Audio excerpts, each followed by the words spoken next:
মাঝে মধ্যে সহবাস করলেও পিল খাওয়ার বিশেষ কিছু নিয়ম রয়েছে, নয়তোবা গর্ভধারণ হতে পারে। যারা বিশেষভাবে গর্ভধারণ করতে না চায় তাদের যদি মাঝে মধ্যে সহবাস হয়ে থাকে, অর্থাৎ পার্টনার দূরে থাকে, 1 সপ্তাহ কিংবা 15 দিন পর পর বাসায় আসে, তাহলে আপনাকে পিল খাওয়ার কিছু পদ্ধতি গ্রহণ করতে হবে, যেন পরবর্তীতে গর্ভধারণ না হয়, এমনকি এরকম ধরনের সমস্যায় পড়তে না হয়।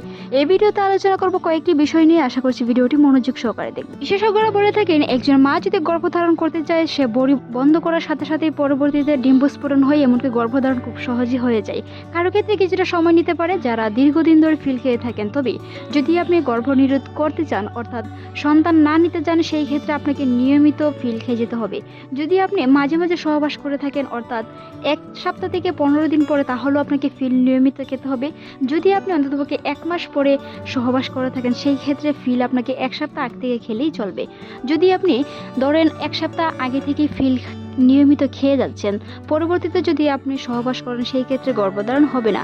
যদি আপনি সহবাস করে ফেলেন, সেই ক্ষেত্রে পরবর্তীতে 24 ঘন্টার ভিতরে ছাড়া অন্য কোনো সময় 24 ঘন্টার বাহিরে কোনো ধরনের পিল খেয়ে থাকেন, সেই ক্ষেত্রে কিন্তু গর্ভধারণের সম্ভাবনা রয়েছে। যাদের দাম্পত্য জীবন, তাদের ক্ষেত্রে অবশ্যই সহবাস করার আগে কিংবা পার্টনার বাড়িতে আসার আগে অন্ততপক্ষে 1 সপ্তাহ আগে পিল খেতে হবে। যদি আপনি 1 দিন বা 2 দিন বা 4 দিন পর পর সহবাস করে থাকেন, সেই ক্ষেত্রে কিন্তু আপনাকে নিয়মিত পিল খেতে হবে। অর্থাৎ যদি আপনার সহবাস হয়, সেই দিনও পিল খেতে হবে। যদি না হয়ে থাকে, সেই ক্ষেত্রে কিন্তু পিল খেতে হবে। কারণ এখানে গর্ভধারণের বিশেষ সম্ভাবনা রয়েছে, কারণ একজন নারীর জরায়ুতে তার শুক্রাণু বেঁচে থাকে 2 দিন বা 3 দিনের মতো।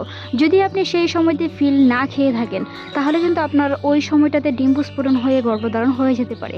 নারীর জরায়ুতে শুক্রাণু বেঁচে থাকার কারণে পরবর্তীতে যদি আপনার সহবাস নাও হয়, তারপরে যদি আপনি বড়িটি না খেয়ে থাকেন, তাহলে কিন্তু গর্ভধারণ হয়ে যাবে।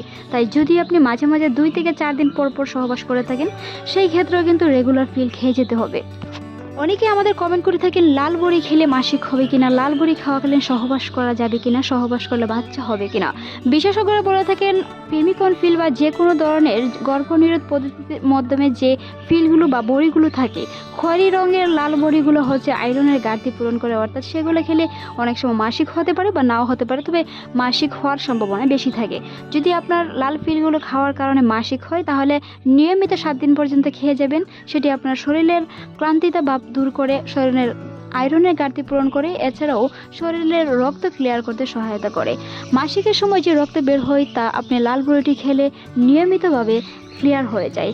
মাসিকের সময় যদি আপনি সহবাস করেন, অর্থাৎ লাল বড়ি খাওয়াকালীন যদি সহবাস করেন, সেই ক্ষেত্রেও কিন্তু গর্ভধারণের সম্ভাবনা রয়েছে। তাই যেই দিন আপনি মাসিক হবেন, সেদিন থেকে লাল বড়িটি খাওয়ার চেষ্টা করুন। আর লাল বড়ি খাওয়াকালীন যদি মাসিক হয়ে যায়, তাহলে লাল বড়িগুলো কমপ্লিট করে পরবর্তীতে সাদা পিলগুলো খাওয়ার চেষ্টা করুন, যদি আপনি সন্তান নিতে না চান। যদি সন্তান নিতে না চান, মাসিকের 4র্থতম দিন থেকে যদি সহবাস করে থাকেন, সেই ক্ষেত্রে কিন্তু আপনাকে সাদা বড়িটি নিয়মিত খেয়ে যেতে হবে। সাদা বড়ি খাওয়ার পাশাপাশি লাল বড়িটিও খেতে পারবেন। যদি 2-3টা বা 4টা থাকে, তাহলে খেয়ে নিতে পারবেন। আর নিয়মিতভাবে আপনাকে সাদা বড়িটি প্রতিদিন রাতে ঘুমানোর আগে খাওয়ার পর খেতে হবে।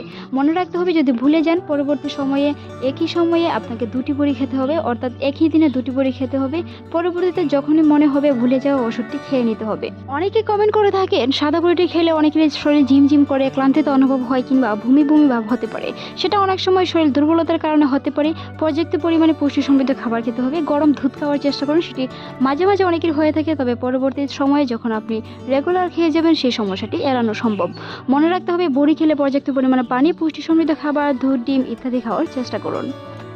সকালবেলা কিছুটা বমি বমি ভাব অনুভূত হতে পারে, তাতে নিয়ে দুশ্চিন্তার কোনো কারণ নেই। এতে প্রেগনেন্ট হয়ে গেছেন এরকম কোনো চিন্তা ভাবনা করার দরকার নেই। নিয়মিত ওষুধ খেয়ে গেলে অবশ্যই কিছু মধ্যে সহবাস করলেও গর্ভধারণ হবে না, কারণ মনে রাখতে হবে ওষুধ নিয়মিত খেতে হবে। ভিডিওটি এই পর্যন্তই। এরও আপনি যে কোনো মতামত জানাতে পারেন কমেন্ট বক্সে। ভিডিওটি এই পর্যন্তই। ভালো লাগলে সাবস্ক্রাইব করুন। এতক্ষণ দেখার জন্য অসংখ্য ধন্যবাদ।